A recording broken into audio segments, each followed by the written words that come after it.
Message from Starfleet Command, top priority.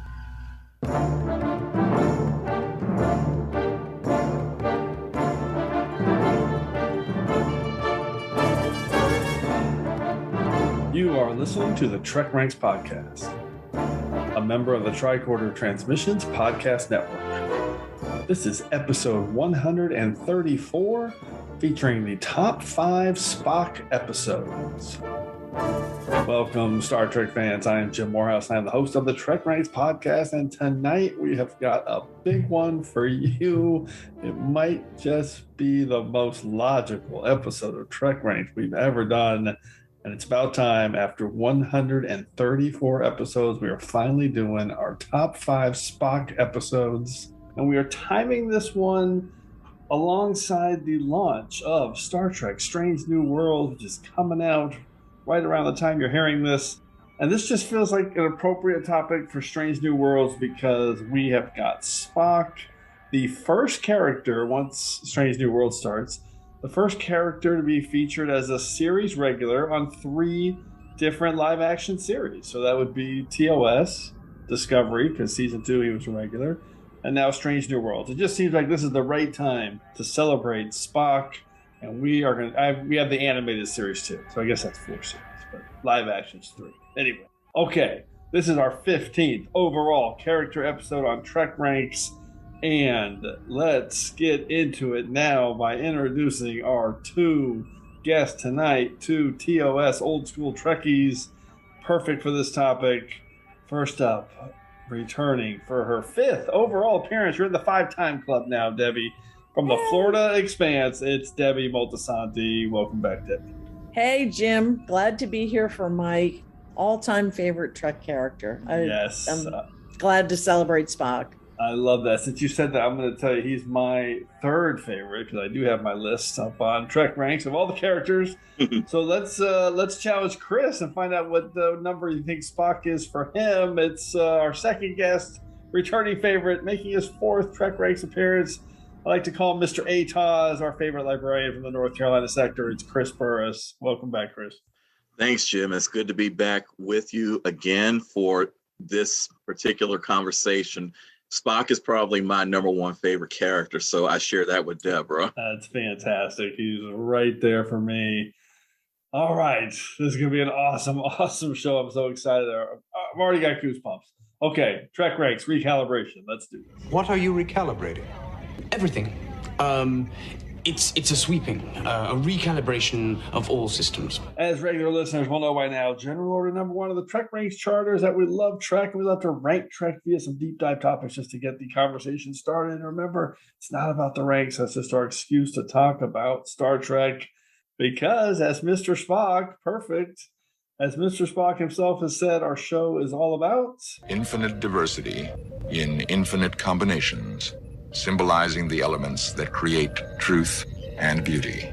No wrong answers. It's not about being right or definitive in any way. It's about sharing the things we love about Trek, and we love it all from TOS to TNG, straight through to Enterprise and the Kelvin Timeline, and also Discovery, Short Trek, Star Trek Picard, Lower Deck, Star Trek Prodigy, and Star Trek Strange New Worlds, starting after you hear this episode. What's happening? We're preparing for a temporal incursion. What incursion?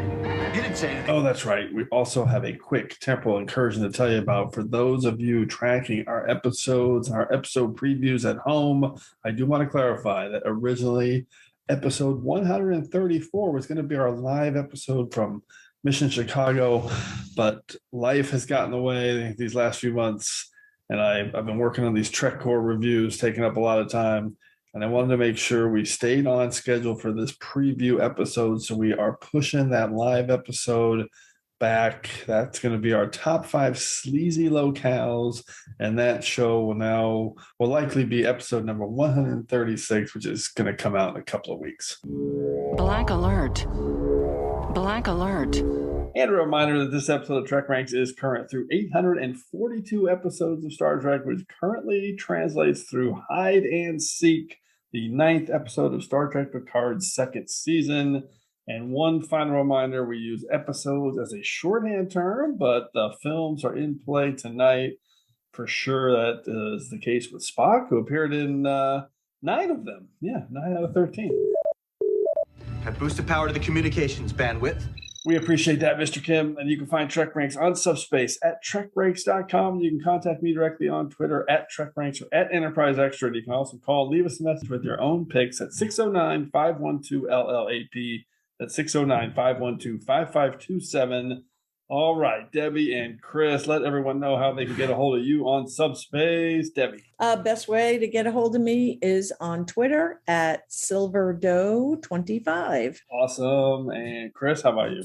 You can find me on Twitter at BurrisCJ, BurrisCJ. Perfect. All right, let's get into our level 1 diagnostic to get into this topic. Run a level 1 diagnostic series.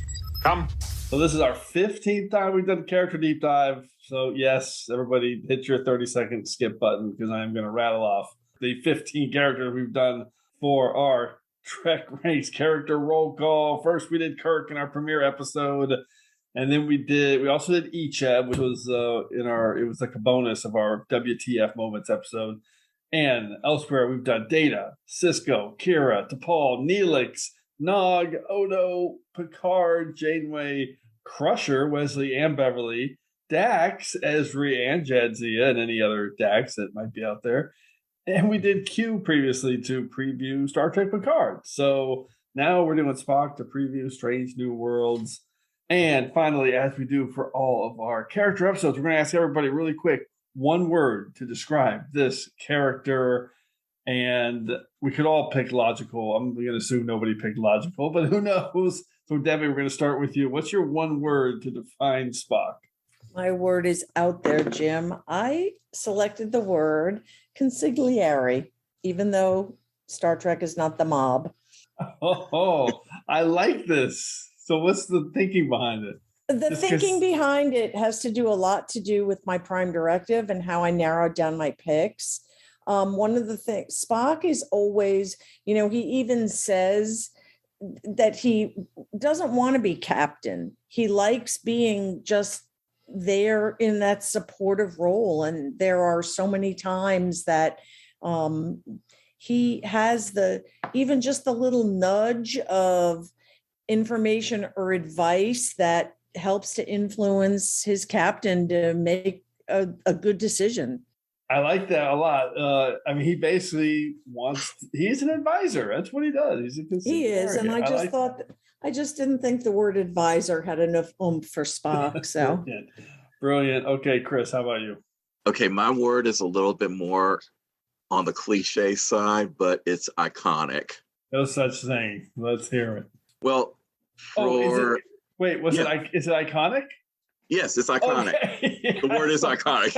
I totally missed. I heard it cliche side. It's an iconic, like you were going to say, it's an iconic word. But it's iconic. That's perfect. He's iconic. I love this. We're not editing any of that. Spock was a window for people to relate to a character who was not human, not from Earth per se, and was able to comment on humanity from that outside view. And elements of Spock have been passed down through various iterations of Star Trek for the last nearly 55 years, from Data to Odo to the EMH and all the way down. So Spock has been one of those characters that just made such an impression that his logic, his ideals, his comment on humanity was one that really captured the essence of Star Trek. So that's why I went with iconic. I love that. I love that you brought that up about all the characters that followed in his footsteps to kind of be like the Spock of this show or that show. Because they never, obviously that's a big part of Spock, but I never came up in my brainstorming for this. So I'm really glad you brought that up. Because it's a big part of what the character is. That he has all that lineage behind him. Super cool. I love that word. Okay, for me, my word is incisive, because it kind of covers two territories with him. One is that it's everything that Spock is. He's super clear and direct and acute. He's incisive in terms of kind of how he delivers and his opinions and his ideas. But on the other hand, it also kind of means caustic, because it means like cutting and biting, and he can be so sharp. And cutting is kind of the perfect word when he's taking down somebody with a little bit of sarcasm. I love that. These three words might be my favorite for any character we've done. Those are perfect. All right, let's get into our Prime Directive. But what you're proposing is exactly the kind of tampering the Prime Directive prohibits. Okay, Debbie, let's start with you. How did you break it all down to come up with 5 episodes or moments for Spock? I could have just gone with my tried and true ones that I love, but I decided my episodes came around to my word, because I just went for moments that Spock kind of was the person to kind of, his small suggestion ended up putting the rest of the episode or whatever on a path that he just has that subtle direction, the subtle suggestion that then like makes the rest of the crew kind of synergize around it. So that was my Prime Directive. My other, the other part of my Prime Directive is that while I obviously just spent my childhood idolizing Leonard Nimoy in the role, I very clearly have very much loved any of the actors, Zachary Quinto and now Ethan Peck, who have portrayed Spock as well. So I wanted to make sure that I captured all of those actors in my picks. I love that. I was going to bring that up as well. So yeah, let's do it now. I mean, there's 3 iconic, there's your word.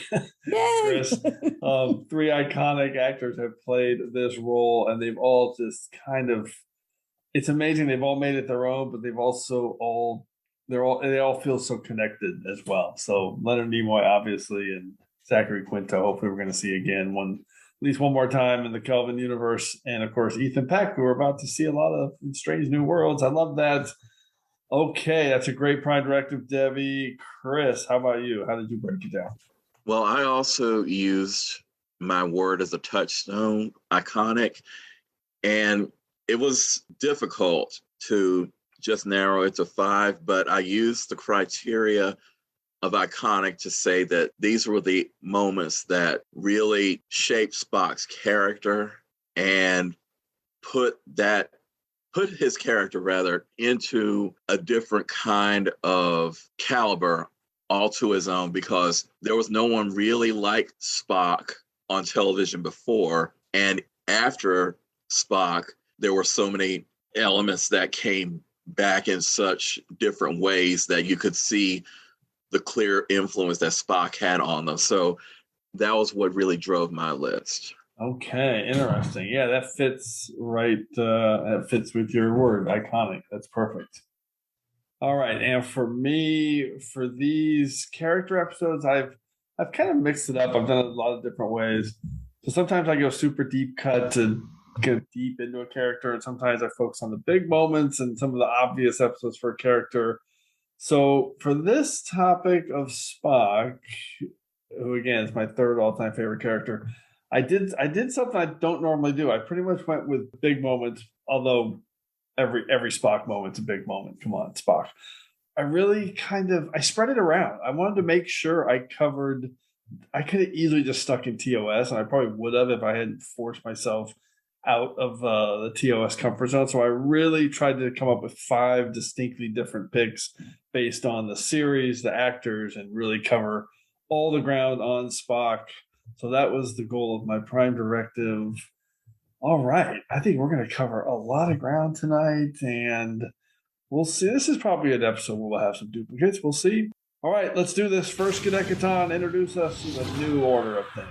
It'll be alphas like us that determine the future of this quadrant. That will be the new order of things. Thank you, First Cadet Catan. As always, a quick reminder on how we're going to go through the order of things. First, everyone will start with their 5-word summary and a hashtag to tease their pick. Then we'll each reveal our top 5 Spock episodes and specific reasons we're highlighting it. And at the end, we'll ask everyone for a few secondary systems picks for the choices that just missed our list. And as always, if we have any duplicate picks, make sure you listen for the Defiant Torpedoes. Okay, Debbie, let's start with you. What's your number 5 pick for your Spock episode? Okay. My number 5 pick, my 5 words are plant disruptive communication inside swarm, #sabotage. And it's Star Trek Beyond, and the moment where, once again, it's Spock's subtle hint that what to do, because for the second time, the swarm is coming at them, and it's already, destroyed the Enterprise, and it's trying to destroy them again. And once again, Spock has just that suggestion that ends up just turning the tide, and they come up with the music and all of that to sway everything back to the good guys. I love it. I mean, everyone knows how much I love Star Trek Beyond, and Zachary Quinto in this role is so good. I love that you picked that moment, because that's like classic Spock solving the problem through it. Yep. And solving through it. Yeah, and through pretty it much that's kind of all my picks are focused in that direction. That's so cool. Chris, what's your take on Star Trek Beyond and Zachary Quinto Spock?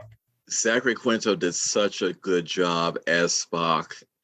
When you were saying earlier about how each actor makes the role his own, Zachary Quinto really did that, because he made Spock a little bit more vulnerable at times, but he still had the intellect and the wherewithal to really solve any problem that was presented to the Enterprise crew. And that was just one more example of that. So excellent pick. Thanks. Yeah. A little more sarcastic sometimes, a little more, but I still think he owned the role. Yeah, he was. Yeah. He's fantastic. Hopefully we'll see him again. All right, Chris, how about you? What's your number 5 pick? Okay. My 5 words are last orders. What last orders? The hashtag is center seat, and the episode is the Tholium Web. Ooh, that's a good one. Yes. I mean, he's in charge. He has to make the call. He's fighting with Bones. Sorry, go. No, that's fine. And that was essentially the elements of why I picked this one. And it was where Spock gets to command the Enterprise and not just the shuttlecraft, because the Galileo 7 was also one that it was a squeaker on my list, but I was like, I got to put this one ahead of it. Yep. Just for the fact that he was commanding the Enterprise. And Kirk disappears. The Enterprise is in an unknown area of space. People are literally falling apart, and McCoy is at his heels and at his throat. So Spock has to find a way to keep his logic about him at all times, even though McCoy is frustrated by what he's doing. And it also gave Spock 2 matters to solve that made his command more challenging. And this was the beginning of his intuitive insight that just became a part of his character going forward, especially into the film series, because Spock really started to evolve into the logic was still there, the precision was still there, but he also could lighten up a little bit. And that was even before he died. So yeah, that's fantastic. I love this pick. Really good thought that he's leading it's really is it the first time he's in charge of the Enterprise? I guess it is. Yeah.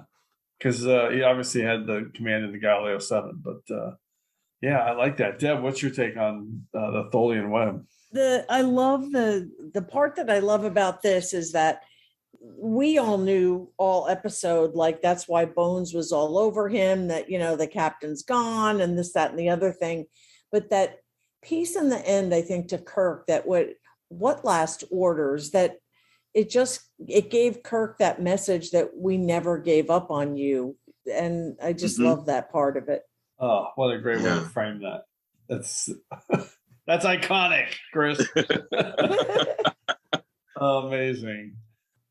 All right, for my round 5 pick, 5 words and a hashtag. Check the circuit, the women. Hashtag right from the beginning, and it is the cage. from TOS, the pilot. I love this episode. And I had to include this, especially the way that I love the way that some of the elements we see in the cage of Spock being very un-Spock-like are now kind of becoming retconned. And by the way, retcon, I love retconning. I love what New Trek is doing to expand some of the storytelling elements of stuff we've lived with for 50 years. Well, it just shows smart writing to me. Exactly. It's clever, and it shows you're trying, and it's like, hey, they did this. We could make it this. We could tweak it by adding this. It's really, I love this stuff. So Short Trek, Strange New Worlds, Discovery. I mean, we're celebrating Strange New Worlds right now. So you see Spock. I mean, there's 3 iconic moments in this episode of Spock that are so memorable. The first lines in the history of Star Trek are, check the circuit. Mm-hmm. Check the circuit. All operating, sir. Can't be the screen then. Definitely something out there, Captain. Headed this way. And this, of course, the smile when he grabs the blue flowers on Talos 4. So I just love that. So memorable for so many reasons.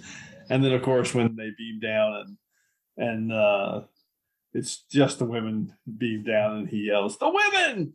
So I just, all those 3 moments just maybe I had to include this. It's iconic Spock, and all of those things are getting cleaned up a little bit now with kind of the things you see in Short Treks and Discovery and hopefully Strange New Worlds. So Debbie, what's your take on the cage? The cage was definitely, like, when I was first looking at episodes, that was just on my list. And then when I kind of went into my Prime Directive, it didn't quite fit, but yeah, the cage, I love it. And then I love how it was reworked into the Menagerie. And of course, yeah. when I was a kid and I didn't even understand how TV worked, I think it was just past the, are people really inside there? How do they make them so small? I couldn't figure out how did they make him different? How did they make everything different for this episode? It was something that stuck with me for so long. So same. It's amazing. I've talked about it many times, how brilliant it was. Chris, what's your take? The Cage is just a classic episode, and even though it wasn't aired for many years, till like 87, I think. It was like 87, 88, somewhere in there. Yeah. But once you did see it, it was just that moment of wondering what might have been. Right. That we're about to get answered now, thankfully, with Strange New Worlds. But it was just one of those roads not taken, and just seeing Spock in a different element with the women and just the emotional aspects that he would never admit to. But, those were the moments that really set the stage for the Star Trek we all know and love. Yeah, it's truly amazing. It's funny to think of. So for people who came to Star Trek after, the late 80s and it was all there, fans like us, didn't see the cage until I was in my early 20s, having lived with TOS for 20 years. It wasn't available. It was a big deal when they finally said, hey, they're going to show it on TV. I was like, what? I get to see the cage? That was very cool. And then when they did show it, like the brilliance of how they edited it, like especially for the very end of the Menagerie to make it like. Yeah, it was, you could finally see how it all fit together, and you go, that was a little bit different. Oh, they used that at the end and it was actually a little earlier. Right. So so cool. Star Trek can get dinged for reusing scenes and moments over and over again, but the way they worked in the cage with the Menagerie, it was just brilliant. It was so expertly done. But I mean, not to belabor it, which we already are, but to me, I said that one of the reasons Star Trek is a 55 plus year old franchise and 850 episodes and all of this, and is because of that decision to keep the cage. I mean, the Menagerie is such a big part of, oh my God, this is a universe. This is world. This is a huge, big thing. That's a big reason for its longevity. It really, really is. Not saying if it didn't exist, that Trek wouldn't be where it is today, but I don't know. Something tells me if they had decided, it's too much trouble, let's just do random episode. I don't know. Okay, shut up, Moorhouse. Let's go to round 4. Debbie, what's your number 4 pick? Let's see, round 4. Jim, you're going to enjoy this. My 5 words are the songs sung by whales. Hashtag one damn minute, Admiral. And it's got to be Star Trek 4, The Voyage Home.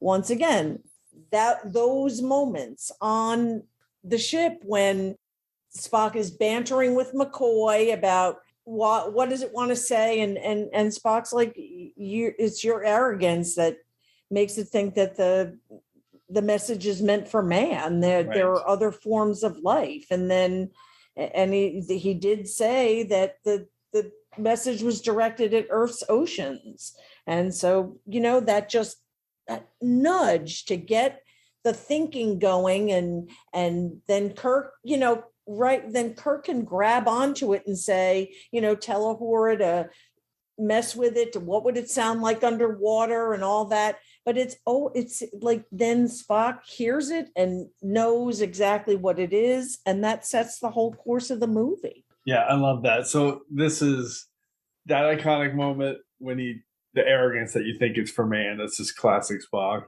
And then at the same time, when he actually communicates with the whales and then says, we would be no better than those who had caused their basically, extinction. we need their permission too. Yeah. Right. Yeah. Yeah.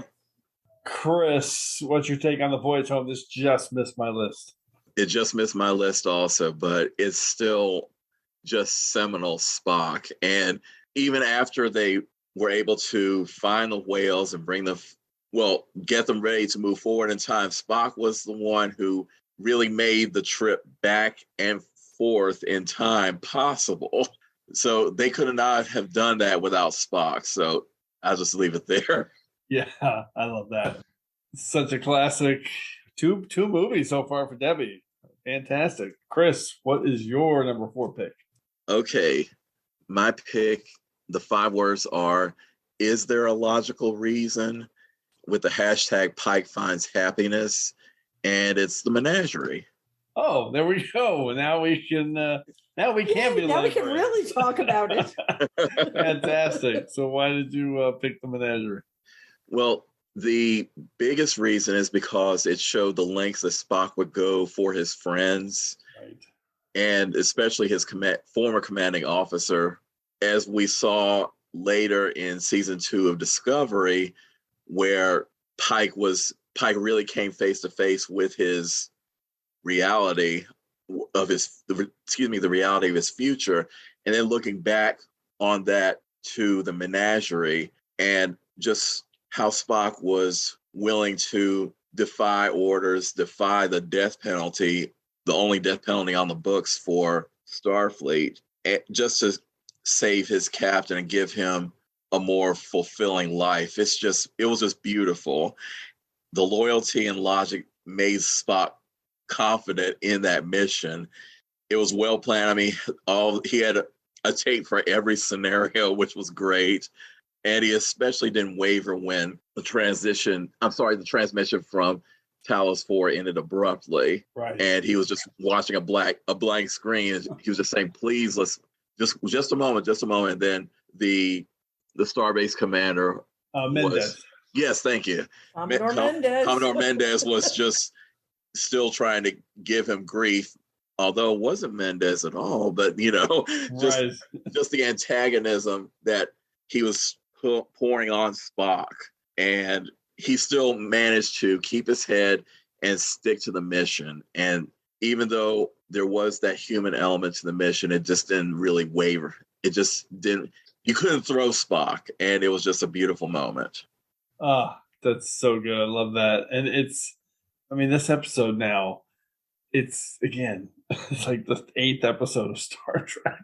And now you're seeing it in a new light because of the things we're learning about Spock and Pike in Discovery and upcoming in Strange New Worlds. This is incredible. I love this pick. Debbie, your take. I love the Menagerie. The Commodore Mendez moment was on my last one of last list that I did, which is one of the reasons why I kind of steered away from it. But I love everything about Spock in this one, especially because, like Chris said, of course, all of TOS builds on his friendship and everything with Jim Kirk, but this episode shows he had just as deep a loyalty for Pike as well. And I think that that's really important. And the lengths that he went to make sure that his captain had some type of a future. I forgot you did Mendes for top 5 characters. It fooled you. It's one of my favorite picks ever. That's right. Yep. I totally forgot. He fooled you. He was never there the whole darn time. 2 episodes. It fools me every time. I've seen it 50 times and it always fools me. Okay. What a moment. Fantastic.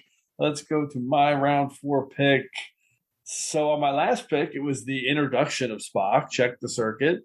And my second pick is also the introduction of Spock, 5 words and a hashtag, a laugh for the ages, hashtag, another Spock introduction.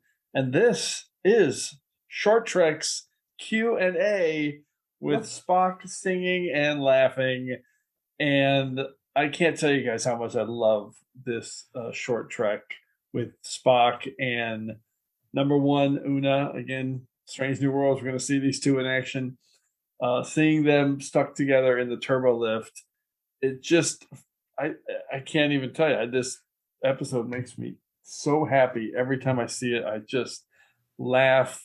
I get goosebumps when Spock starts singing.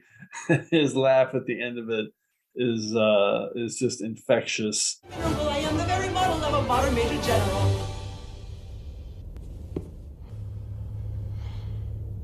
Short in matters, vegetable, animal, and mineral. You are the very model of a modern Major General. It's Lieutenant Amin. Hang on, I'll have you out of there straight away. I swear you're laughing in there. You will forget this. I want there to be a hole in your memory where this once was. That is an order. On your honor. As a Starfleet officer, Ensign Spock. Swear. I swear on my honor as a Starfleet officer, sir. One of my favorites. And I really think, again, this is the first thing in this episode when Spock beams on board. He yells something toward, I can't remember exactly what he says, but he's beaming me in. And he's like, reporting for duty. And she's like, you don't have to yell. And it was the exact same inflection as Check the Circuit. And just all this retconning and kind of linking these two things make me so happy, especially after this seeing what we saw in Discovery Season 3 and what we're, promised here in Strange New Worlds. So Q&A, Ethan Peck as Spock. Debbie, what's your take on that? I completely love it. I'm always the person that any more minutes of Spock on the screen are, yes. I love him. And just seeing him freshly new, you're right. The cage was new to the audiences, the introduction of the character, but then this is the reintroduction of him as a fresh new officer and just trying to prove himself. And I love it. It was a fantastic Short Trek. Yeah, and if I wasn't clear, it was him. It was his first day on the Enterprise. It was kind of set up for that Short Treks. Chris, what's your take on Q&A? Well, I'd also agree that this was the moment where we actually met Spock and filling in those gaps between when he first came onto the Enterprise and the cage. You had those moments where you thought you knew Spock, but here he is singing show tunes with number 1. What? Are you serious? That's so good. So good. It was just a great insight into who you thought Spock was, but then you see this and it's like Spock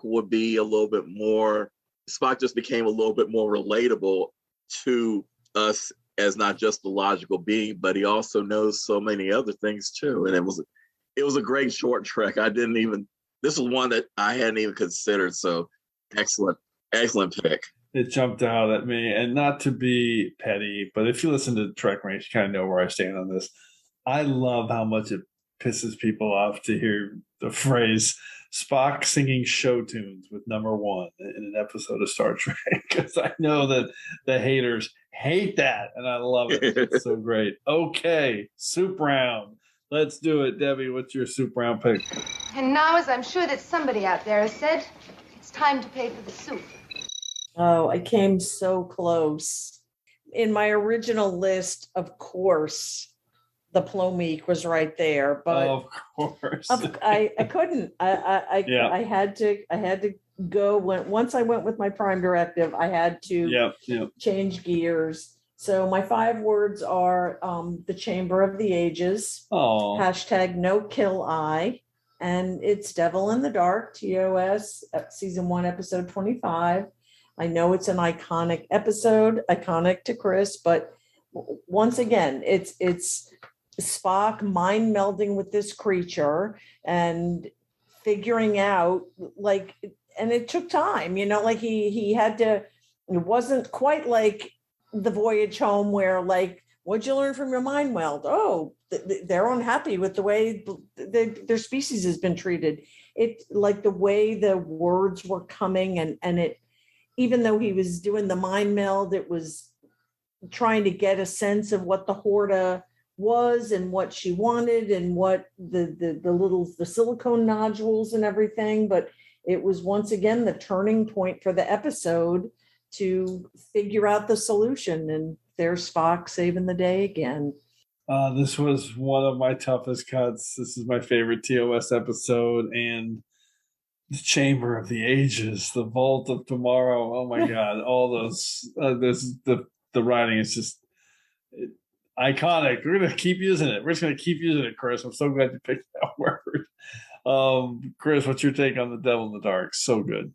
Yes, this is just one of those episodes that, even though we had seen Spock perform a mind meld for the first time back in Dagger of the Mind, this was the one where you really felt that I felt Spock was connected with the Horta, because when he kept saying, pain, right, such pain. I mean, that just, when I was a kid, that just cut through me. It's like, oh my gosh, he's feeling this. And it was just one of those moments where he became the Horta to all of us, and just being able to react to that kind of acting on Leonard Nimoy's part, it was just something that you knew what this creature was feeling, because Spock was basically the medium, for channeling her pain and what she was feeling. So it was, Debbie, excellent pick. I love it. I love it. So good. Okay, Chris, what's your round 3 pick? Okay, well, my 5 words are get your pon far on, and the hashtag is Troika. Yes. I had to go with the mock time, and it just answered the question about how do Vulcans choose their mates. And now we know, and it was nothing that we thought it was. And just playing against the audience's expectations, where Kirk was saying that I thought that they were selected logically, but no, it's not. And there's this whole element that is such a primal and emotional state that every Vulcan would be more than willing to keep it quiet, because it's not the time that they're proud of, because they do revert to their emotions. Oh, Vulcan Plomeek soup. And I'll bet you made it, too. You never give up hoping, do you?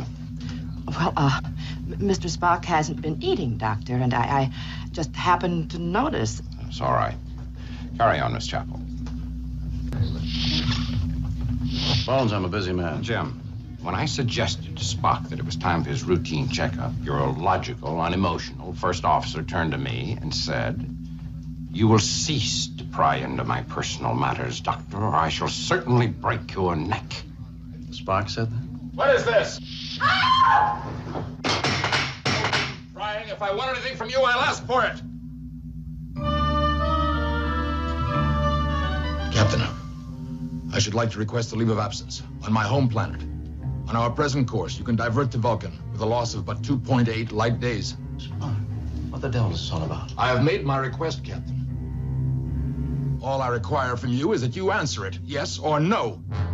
And we also experienced Vulcan culture and seeing other Vulcans, full-blooded Vulcans in this case, while filling in a lot of the gaps of Spock's background. And just having that episode set on Vulcan really gave it a more, I won't say, well, I guess I will say, use the word gravitas, but it just really brought the home world into focus. And Spock's emotional outburst at the end when he realized Jim was alive was just hilarious. And he quickly covered it up. And McCoy was on to him all the time saying, yeah, in a pig's eye. Just perfect. And another moment that connects with what we've seen from this new era of Trek with Q&A and with that Spock reaction. So, yes, I love this pick. Love it. Love it. Love it. It was another one that I can't believe didn't end up on my list. But actually, this round is making me happy because Devil in the Dark and Amok Time, two of the best and biggest Spock episodes ever. Debbie, what's your take? Thank you for getting the plomeek soup into the soup round, Chris. Yeah. Oh, right. I very much appreciate it. Absolutely. This episode is completely, dare I say, iconic. These were the episodes that, like, immediately I was like, oh, that's on my list and that's on my list. And I was like, everybody's going to pick those or everybody's going to. So, yeah, Amok Time is comfort food. It is fantastic to go to Vulcan. I love everything about this episode. I could probably watch it on a daily basis. And I'm very excited that one of the Strange New Worlds episode titles is Spock Amok. So who knows? That could be something. All right. My round 3 pick. I'm doing it again. It's the 11th time I've picked it. 5 words and a hashtag. Photo reveal of a lifetime. Hashtag. Literally, it's Star Trek Beyond. Yep. It's the 11th time I've picked it on TrekRanks. I just love this movie. Zachary Quinto's Spock is incredible. And yeah, I focused on this one, Deb, for 2 of the moments. Well, a couple of things. One, just the moment where Zachary Quinto is acknowledging both the death of Prime Spock and, of course, Leonard Nimoy early in the episode and in the movie. And then at the end, just that moment when he pops open the case and we see Leonard Nimoy one last time. It's just unbelievable to think that in 2016, when this movie came out, that moment at the end of the film, we didn't have any new Trek yet. And really, it just was a way that Spock was there from the very beginning of the cage, and he was there at the very end. And when I say Spock, I mean Leonard Nimoy. At the very end of Beyond as well. It's just one of the most special moments in all of Trek. And I love what they did for Leonard Nimoy and Zachary Quinto in this film. And then the bonus here, of course, is you have it's really one of the best examples of TOS, Spock v. Bones outside of TOS with the scenes with Carl Urban and Zachary Quinto going at it, Spock and Bones. So Beyond, that's my pick. Any other comments before we move on, Deb? Yeah, I agree, and I like that you hit on those whole moments, especially the picture popping open. The writers and the crew and J.J. Abrams and everybody really paying respect and homage to Leonard Nimoy. It's moving for them, and as a fan, it was so moving for me as well. Like he deserved every second of that. Yeah, for sure. Any other comments, Chris? I would just say that it was a very moving moment, and to have that included in the film, that moment in the film was just a nod by J.J. Abrams and his crew about the legacy of Spock from a franchise to a character. And it just worked beautifully. So that's all I can add. All right, let's go to round 2. Debbie, what's your number 2 pick? Round 2. My 5 words are yes, now, precisely now, Michael. And my hashtag is, I hope I pronounce it right, Nenlo Dwanzish. And it is Such Sweet Sorrow, Part 2 from Discovery, Season 2, Episode 14. Wow. Once again, number 1, it's my picking of Ethan Peck in the role of Spock. Season 2 of Discovery was, to me, just like somebody just gave me a giant gift with Spock being back so much in that season.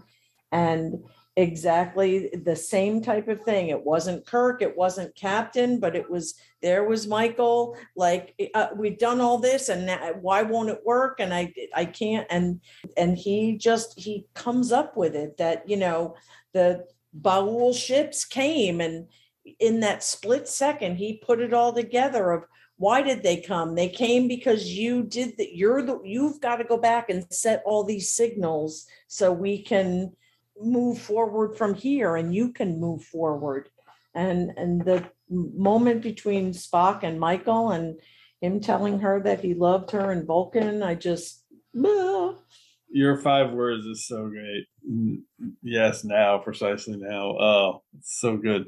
What was the hashtag? Is that that's where what he said. Yeah, that's when he said that Nenlo Dwanzish is him saying I love you to Michael. And oh my God, so good. So good. This is a great pick.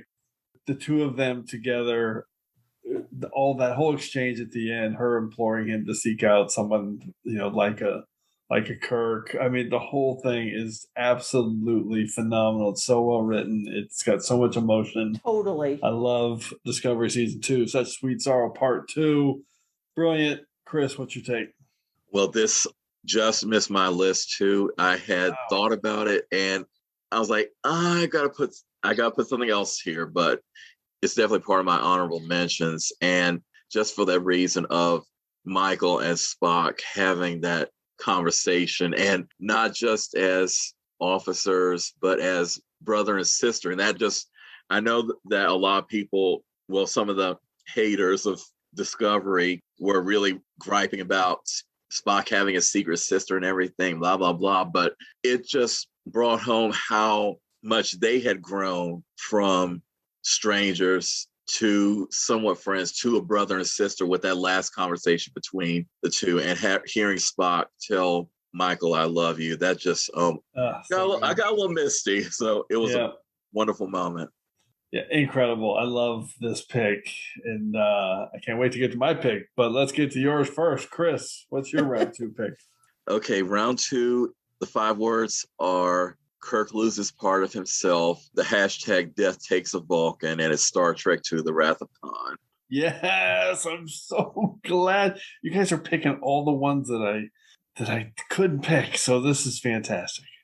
And so just going back to some of the media at the time when the word started getting out that Spock was going to die in this movie, and having the fake out at the beginning during Savik's Kobayashi Maru test, and it was just a test, so everything's fine. Again, I don't think people realize how brilliant that was and how funny it was when because we all, I mean, I was 14 or at the time 15. We had all heard these rumors. Everyone knew it, even in that time before the internet. You knew it, and that line just floored people. It was so good, so good. Yeah, and this was when the relationships between Kirk and Spock and McCoy, it was just at its peak. How they could be playful at times, but also serious at others, and how Kirk, Spock, and McCoy have been said to be one mind. That really came to the fore in the scene where they're talking about the ramifications of the Genesis device in Kirk's cabin. McCoy had the emotional set, Spock had the logical set, and Kirk had to find a way between the two of them. It was just a great pick. And of course, Spock saves the Enterprise, but this time with a cost. And I'll leave it there. So perfect. Debbie, what's your take on the Wrath of Khan? I bet that was on your short list. The scene when, after, the whole with the I shall ever be, right when Spock dies and Kirk slumps down in front of the divide between them, and the camera pulls back, and he looks just so completely dejected. I cry every time. It is so powerful, and Wrath of Khan is. What else can you say? What else can you say? Yeah. What else can you say? It's all just, it's perfection. It's cinema history. It's iconic. It is. I agree. All right, let's go to my round 2 pick. Oh, we are going back to Discovery. 5 words and a hashtag.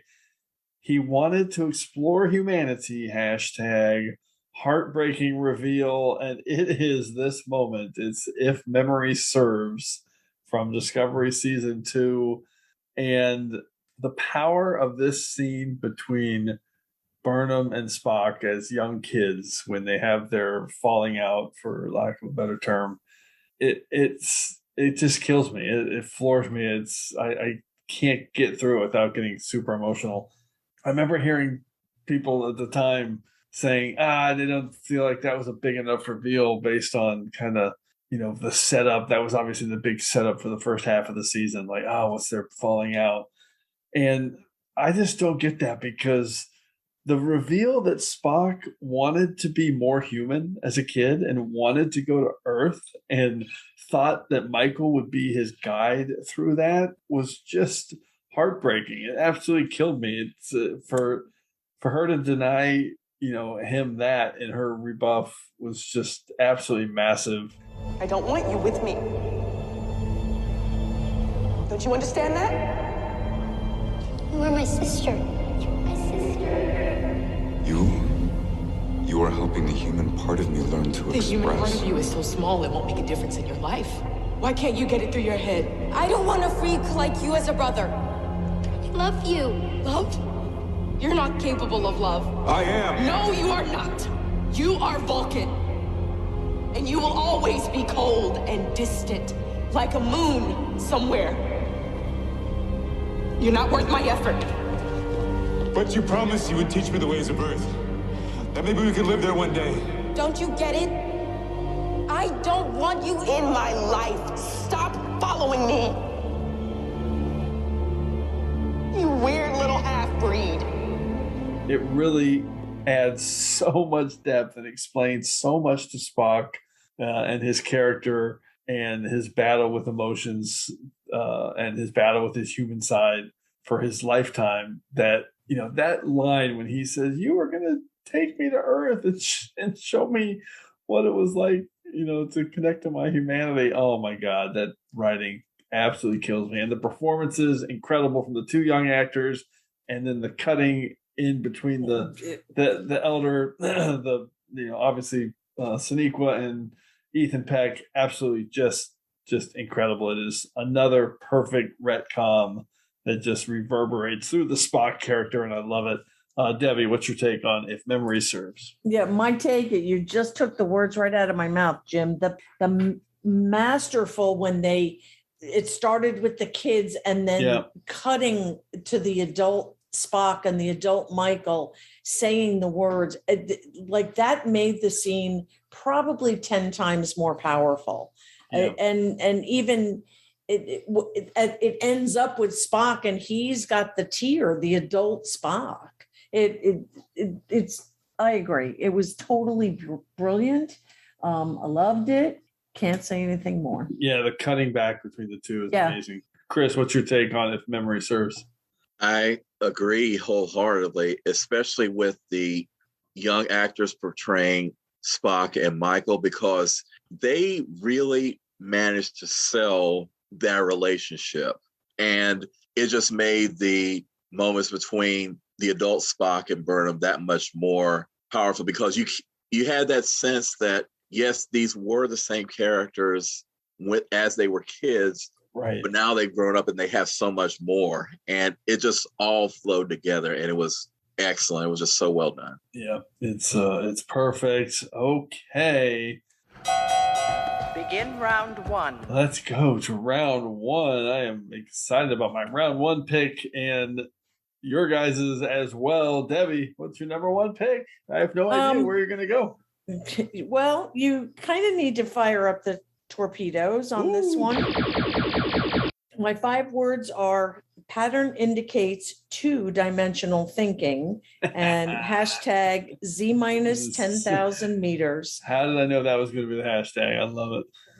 Wrath of Khan, Star Trek II, The Wrath of Khan. We've talked about the end part, but once again, this piece where they're in the nebula, it's doesn't look good, and it's Spock saying he's brilliant, but his pattern indicates 2-dimensional thinking, and he doesn't want it to. Once again, it's that subtle suggestion to Kirk so that he then takes the ship down. And visually, for me, I don't know any other time that I've seen that seconds of the scene where the Enterprise comes up from behind the Reliant in the nebula to after that drop. I love that few seconds where the music is swelling and the ship just comes up from underneath. And there's so many times in Star Trek where we kind of forget that space is 3-dimensional, right?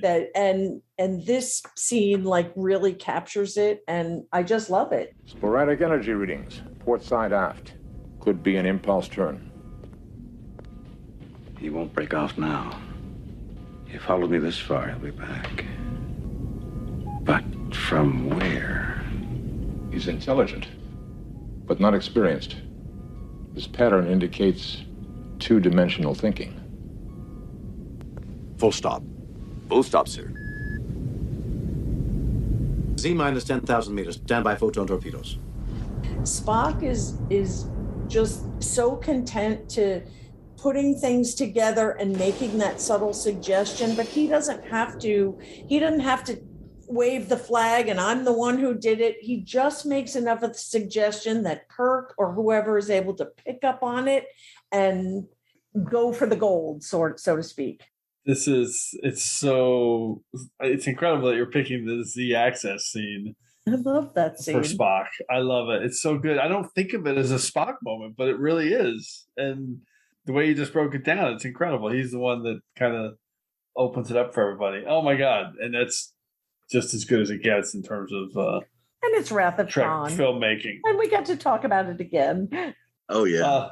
Chris, any final thoughts on the Wrath of Khan? I love that specific pick by Debbie.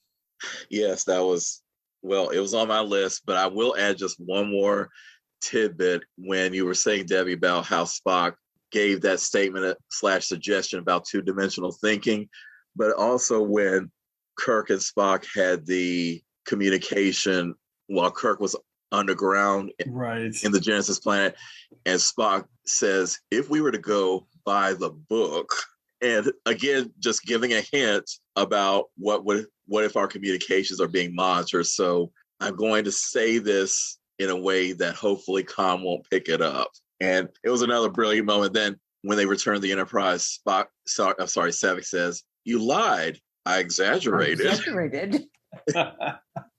Perfect moment. Yep. Iconic. I'm just going to keep doing it. Okay, Chris, what's your number one pick? Okay, well, this one has 5 words. Vulcan immunity, not this time. And the hashtag is it's not supposed to hurt. And it's this side of paradise. Love it. Ooh, what a deep cut. I love it. And of course, this is the episode where Spock falls in love.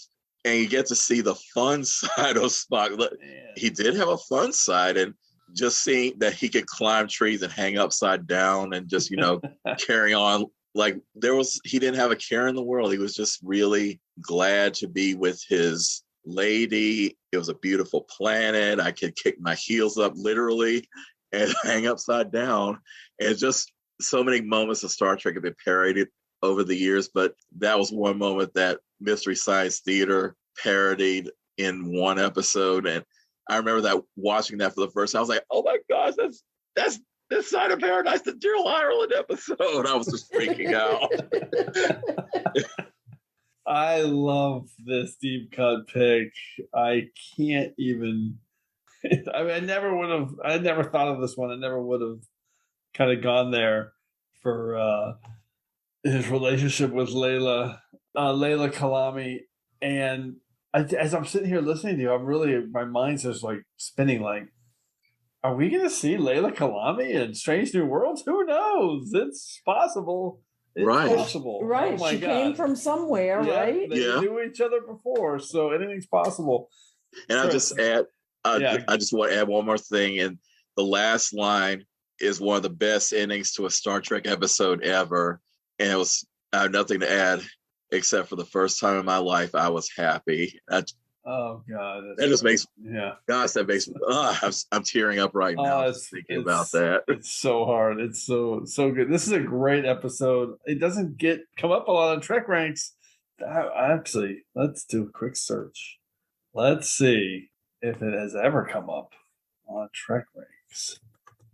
Okay, it came up one time. I picked it but it's kind of a little bit of a caveat. It's the only time it's picked standalone because I picked it as one of 5 episodes in our top 5 run of 5 episodes. Because it's really like 1/5 of a pick before, because one pick was 5 episodes. So that is amazing. It is really the first time it's ever really been picked as a standalone episode. It's such a deep cut. It's such an iconic Spock episode. I just did it again. We keep using that word. And falling in love, the hanging from a tree, the fight with Kirk. This is a fantastic, brilliant, deep cut pick that I somehow did not think of this. I love his relationship with Layla Kalami. And Debbie, what's your take on this one? Sorry, I'm rambling. No, that's okay. It's so funny because until I settled on my prime directive, like that episode was on my list. I love this episode because for like this is one of those episodes because I don't remember a lot of. I admire all you guys that remember the first time I saw this. This is one of those ones that I do remember because I was a kid and I already really loved Spock. And this was Spock, not Spock. And I loved it because it focused on my favorite character. You saw him in a different light, and I just loved it. So I'm a This Side of Paradise fan. Wow, I love that. It's I could see how this one would have been important to you as a kid. That's super cool. Okay, here we go. Let's close it out with my number 1 pick. It's another episode that I have picked many times on Trek Ranks, but I had to do it. It's Spock Episodes, and it's one of my favorites, number 5 on TOS Trek Ranks. 5 words and a hashtag. First command, heaviest to hold, hashtag. There are always alternatives. And of course, it is the Galileo 7, which was mentioned earlier by Chris when he chose the Tholian Web instead of it. And I'm taking the Galileo 7, Spock's first command. And when I was coming up with my list and trying to spread it out, and if memory serves, was falling into that second place, when I started put my notes together on this, I went, wait a second. And as I rewatched again, the Galileo 7 again for this, the symmetry with if memory serves and the way Ethan Peck is playing Spock, it really hit me in this episode where Spock is just everything he's doing in command is he's trying to be as Vulcan as possible. He's being super logical. He's doing everything by the book. He's completely denying his human side. And some of it actually works. I actually like what he's doing. I like his decisions. Like when he's arguing with Boma about, I'm not gonna stop with our lives at risk to go bury somebody. It's not gonna happen. I'm like, of course, Boma, you're nuts. Spock's right. But the whole point here is that Spock is being super logical on everything. And then when none of it goes right and everything's going wrong and they're finally taking off, he's just sitting there thinking, like analyzing what went wrong. Why did the logic work? and you can just almost see it click. Like, and it's a retcon, but like, I need to tap into my human side a little bit more.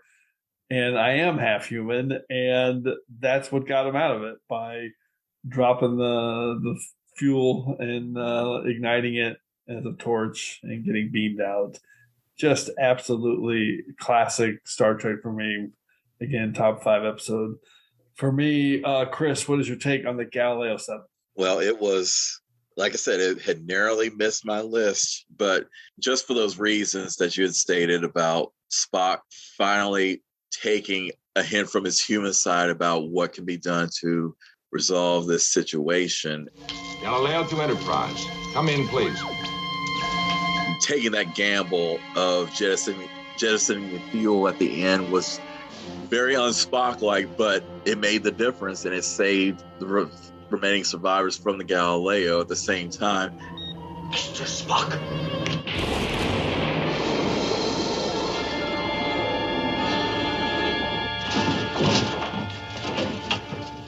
What happened? He jettisoned the fuel and ignited it. We need that fuel to maintain orbit. Are you out of your mind? Perhaps, Mr. Bowman. How long have we got now, Scotty? Well, the orbit will start decaying as soon as the fuel's exhausted. Say 6 minutes. And it was also one episode where I just wanted to know what happened after they returned to the Enterprise. What happened to Boma? Did High Commissioner Ferris get his hash settled? Because that guy was one of the most annoying jerks in Star Trek, putting Kirk in that position where he had to basically abandon his crew, members of his crew, until he saw the flare that Spock had sent up. So it's just one of those great what ifs in Star Trek history. Yeah, too. Ferris sucks. Debbie, what's your take on the Galileo 7 and this Spock revelation? I rewatched it for this too, and it narrowly missed my list, but yes, I love the gamble at the end, which is like Spock's human half asserting itself 100%. A distress signal? It's like sending up a flare. Mr. Spock, that was a good gamble. Perhaps it was worth it. No one out there to see it.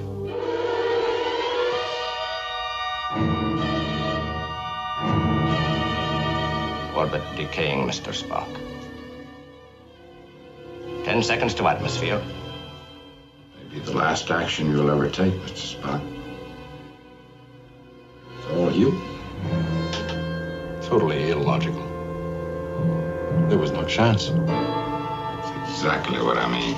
Awesome. Okay, let's get some secondary systems picks. Let's see what you can do with the secondary systems. Man, we covered a lot. I can't wait to get to our regeneration cycle and go over this. But let's highlight a few other picks. Deb, what just missed your list that we haven't talked about? I have a couple of things. I have the iconic revelation of Sean Jeffrey Christopher in Tomorrow Is Yesterday. Oh, that's great. Spock puts it together that we got it, and I love that episode because time travel and that. And that fits your prime directive. Yep. And then my other one is kind of a, I don't know if we want to call it a cheat or an out of the box or a something, but I was recently watching the Meet Captain Pike trailer. And when they do a trailer from Strange New Worlds and Pike is telling Spock, I know exactly when my life ends. And Spock says to him, use it to be the man you most essentially are, the captain. And to me, that captures the same thing. He just has that subtle support for his commanding officer or his sister or whatever. And like, that's the Spock that was fit my prime directive. So the Meet Captain Pike trailer, which is going to be something in Strange New Worlds. That's so cool. Is in my secondary system. Very nice. That's so cool. I love that. I love that a lot. Chris, how about you? What just missed your list that we haven't hit on? Well, some of those moments have already been said, but I'll just name two more. One was from Star Trek VI, The Undiscovered Country. Yep. And it was the moment when he knocked the phaser out of Valeris's hand. Ooh. And I remember seeing that in the theater with friends, and everybody just yeah, I just did it. You were talking about it. Yeah, people like, it just got real, folks. Yeah, because we had never seen Spock we had never seen Spock really upset, but he was PO'd at that moment. It was just like, oh my gosh, it just turned right then and there. And the other episode I'll mention is All Our Yesterdays, for Mr. Atos for one thing, but also for his relationship with Zarabeth. Oh God, yeah. Oh yeah. I mean, I can't believe I'm doing it again. That's an iconic Spock moment because of just that deep character development you see for not only Spock but Vulcans. That's a great shout out. All Yesterdays. Wow. Okay. Brilliant. Almost all of mine have been mentioned thus far. My toughest cuts were Amok Time and The Devil in the Dark. The only ones that haven't missed, Star Trek 2009, I just, because of the two Spocks, I was really close to thinking about that one, but I went with Beyond.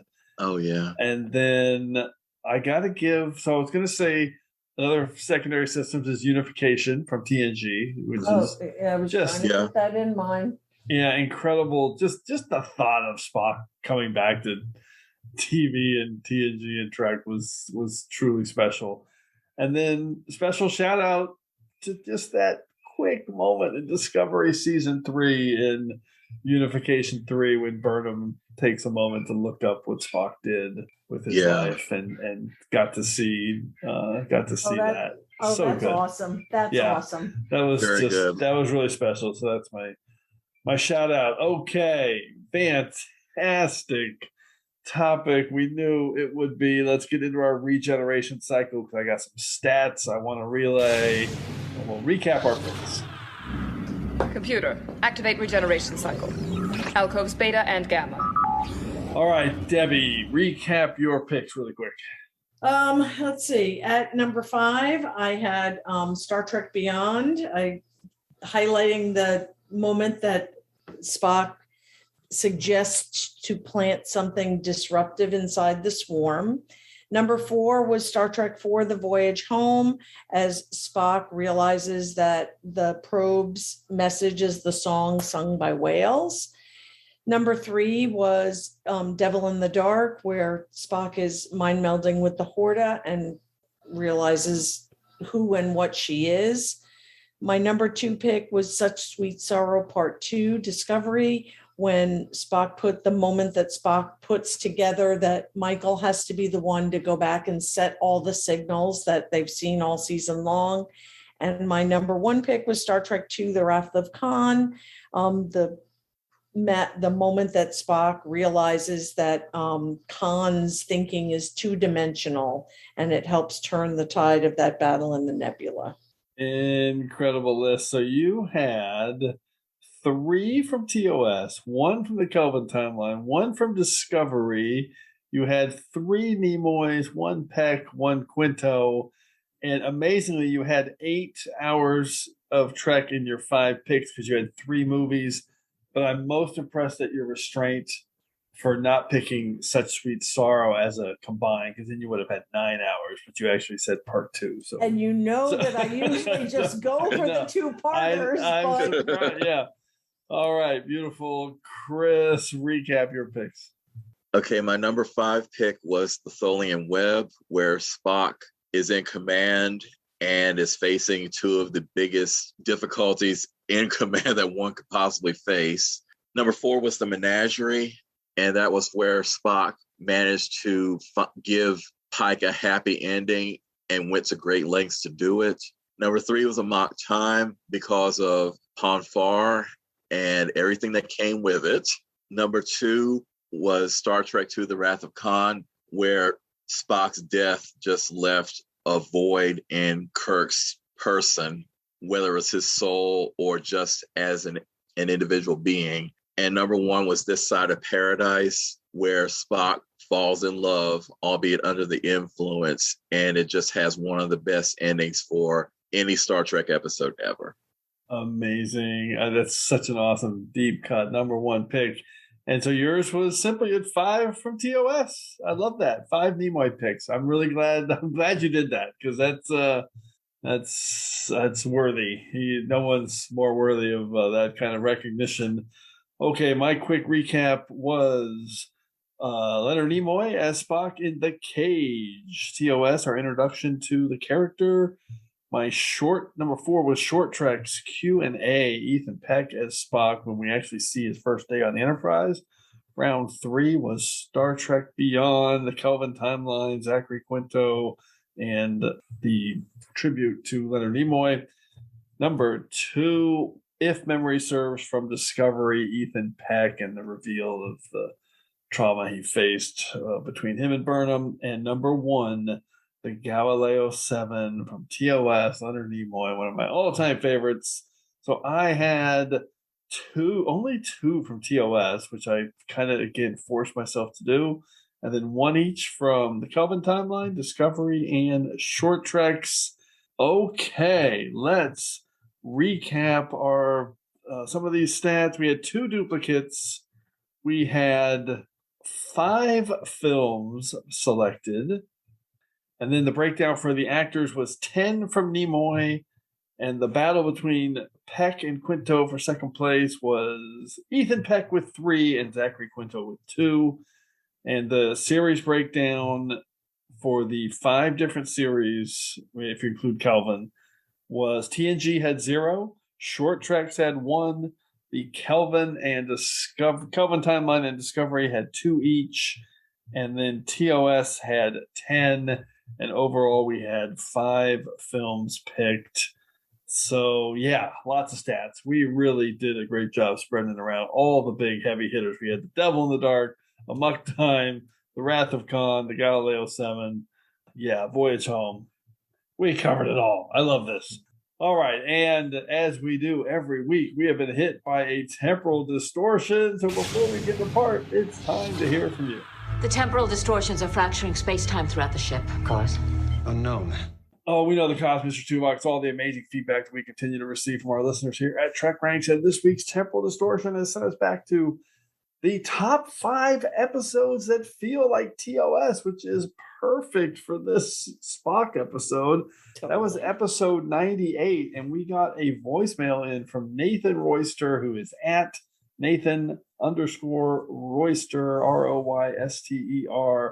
His list was awesome. It gets cut off at the end, but it's kind of the perfect time that it gets cut off. And I love this. He gets all 5 picks in, so listen to this. Hey, Jim, this is Nathan Royster at Nathan_Royster at Twitter, calling in with my top 5 Trek episodes that feel like the original series. So number 5, Captain's Romantic Cat and Mouse, hashtag Can Janeway Have It All, and that is the Voyager episode Counterpoint.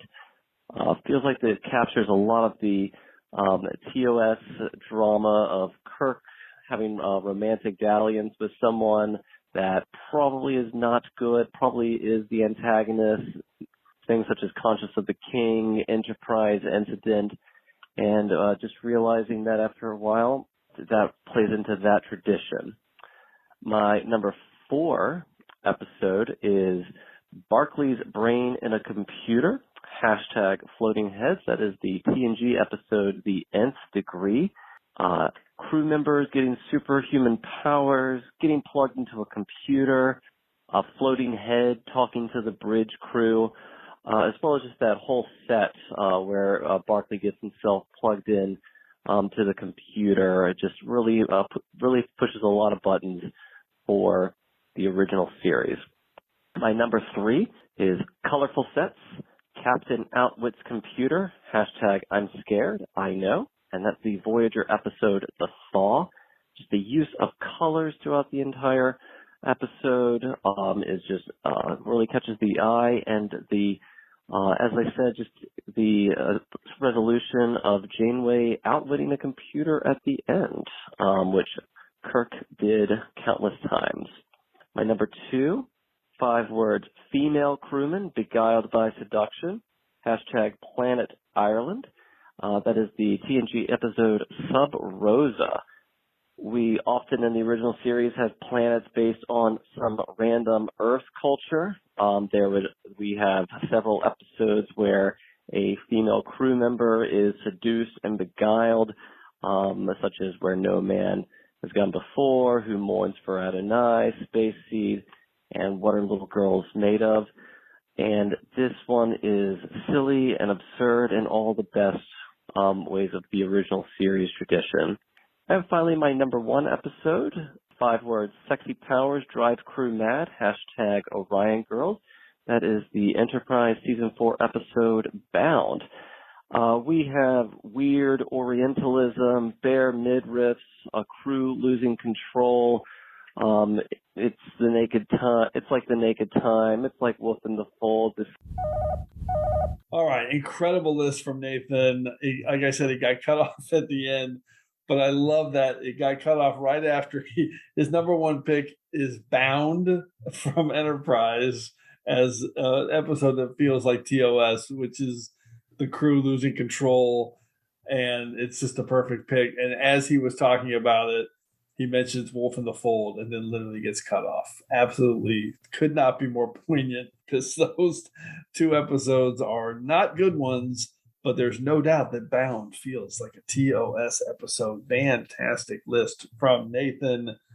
So once again, those picks more than enough to clear ourselves from this week's Temporal Distortion. So as always, I want to thank everyone for all your great responses to the TrekRanks podcast. Please keep your list coming to me at TrekRanks on Twitter so we can retweet them, but we also want to hear from you.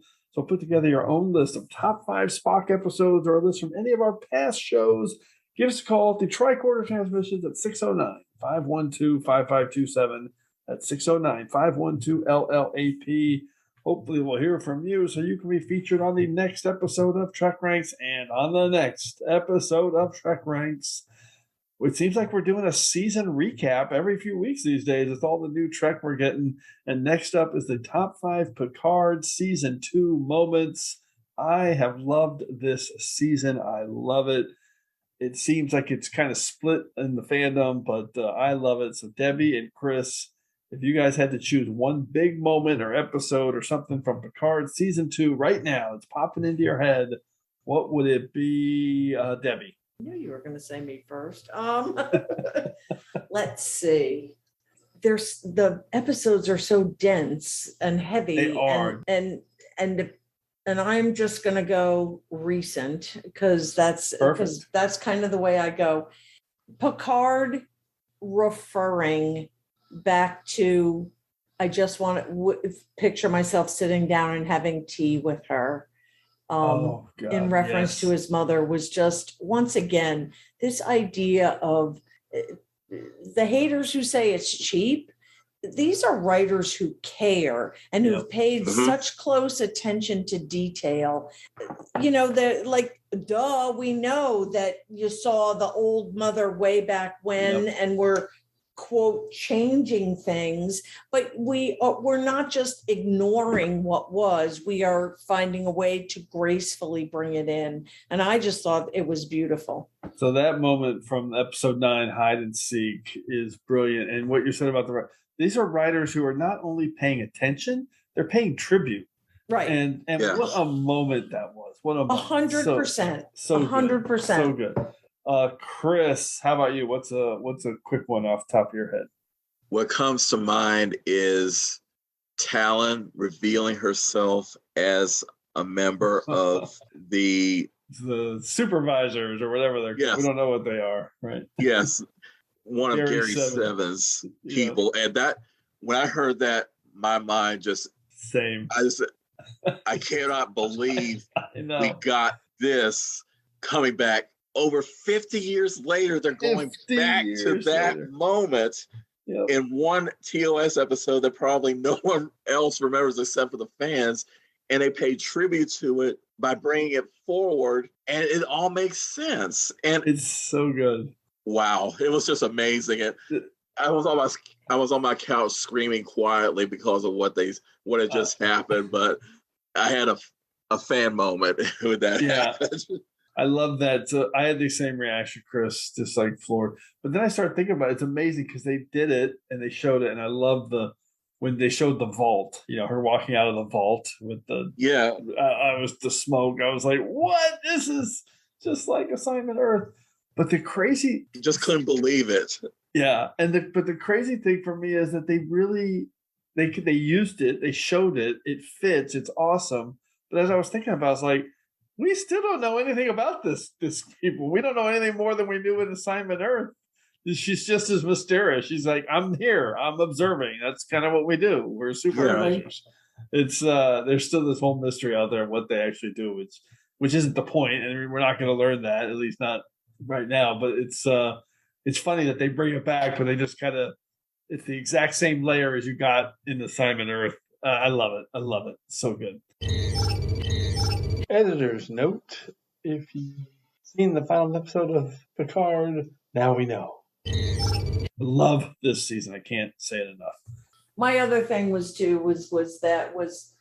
Rios beaming Teresa and her son onto La Serena and her just dropping the coffee cup. That's so good. Like I just that's my mean moment. That's like the Gillian Taylor moment of us in the present time being able to be taken forward. You get that Gillian Taylor moment twice. You get him bringing her on the ship as, and then also when he says, I'm not from outer space. I just work in outer space. Yes. So good. So good. Yes. Yeah. I'm from Chile. I just work in outer space. And again, it just shows how much the writers really care about the source material by weaving in these little moments that the fans will catch, but it also is good exposition. Yeah, just an absolute tribute. I love it. All right, can't wait for that one. All right, so before we wrap it up, huge thanks to Debbie Moltisanti and Chris Burris. So grateful to have you guys on. I was wondering if you could show me how to access these subspace communications logs. And we're going to do that right now, Neelix. So any final Trek subspace communications either one of you want to relay before we depart? Debbie. Just thanks again for having me on, Jim. I look forward to this every single time. It's a highlight.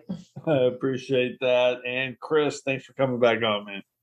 Thank you, Jim. This has been a wonderful experience like always. It's just good to have friends to just talk about Star Trek. Oh God, that's the best. That's what we do at TrekRanks. That's what it's all about. All right, thanks everyone again for engaging with us here on episode 134 of the TrekRanks podcast. As always, I want to close by saying I'm looking forward to standing with you again here in this place where I belong. Maybe we can't stroll to the music of the lute. We must march to the sound of drums. Poetry, Captain. Non-regulation. We haven't heard much from you about Omicron Ceti 3, Mr. Spock. I have little to say about it, Captain. Except that for the first time in my life, I was happy.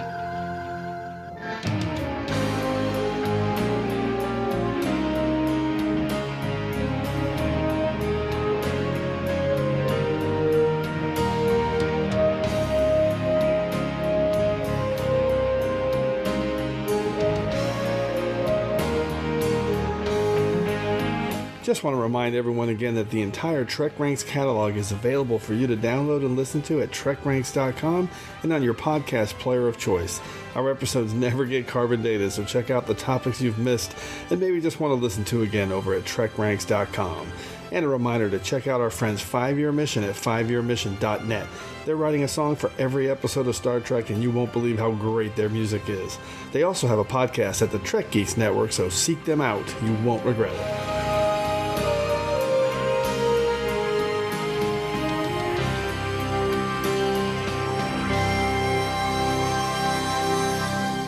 James T. Kirk. Excuse me? How did you find me? How did you know my name? I have been and always shall be your friend. Look, I don't know you. I am Spock.